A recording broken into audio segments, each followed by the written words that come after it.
एक काली ठंडी रात थी।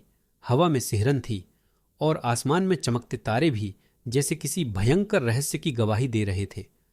रवि, एक छोटे से गांव का युवक, अपने दोस्त मोहित के साथ गांव के बाहर जंगल की ओर जा रहा था। वो दोनों इस बात से बेखबर थे कि आज रात उनका सामना अकल्पनीय डर से होने वाला था। गांव के बुजुर्ग हमेशा कहते थे कि उस जंगल के अंदर एक पुरानी हवेली है जहां रात के समय कुछ असाधारण और भयानक होता है। लेकिन रवि और मोहित ने इसे महज एक कहानी समझा और एक दुस्साहस के तहत हवेली देखने का फैसला किया। जंगल के भीतर पहुंचते ही चारों तरफ का माहौल अजीब सा लगने लगा। पेड़ों की शाखाएं हवा में यूं हिल रही थीं जैसे कोई अदृश्य शक्ति उन्हें पकड़कर झकझोर रही हो। अचानक हवेली की परछाई दिखाई दी।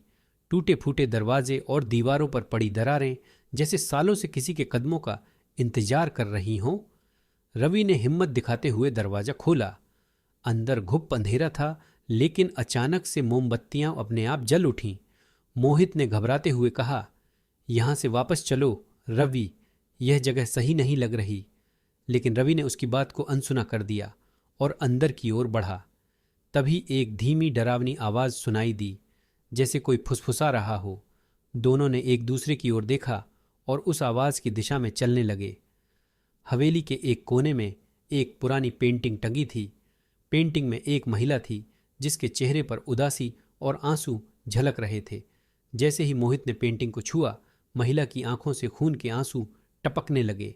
पेंटिंग से एक जोरदार चीख निकली जिससे पूरा कमरा हिल उठा। रवि और मोहित हड़बड़ाकर पीछे हटे, लेकिन दरवाजा अपने आप बंद हो चुका था। अब उनके पास बचने का कोई रास्ता नहीं था। तभी पेंटिंग से वह महिला धीरे धीरे बाहर निकलने लगी। उसका चेहरा डरावना और विकृत था। उसने अपनी लंबी काली उंगलियों से दोनों की ओर इशारा किया। कमरे का तापमान अचानक बहुत गिर गया और दोनों के शरीर जैसे जमने लगे। रवि और मोहित दोनों चीखते हुए बाहर निकलने की कोशिश करने लगे, लेकिन वह महिला हवा में तैरते हुए उनके पास आ रही थी। उसकी आंखें लाल हो चुकी थीं और उसकी हंसी कमरे में गूंज रही थी। अचानक मोहित जमीन पर गिर पड़ा और उसकी आंखें सफेद हो गईं।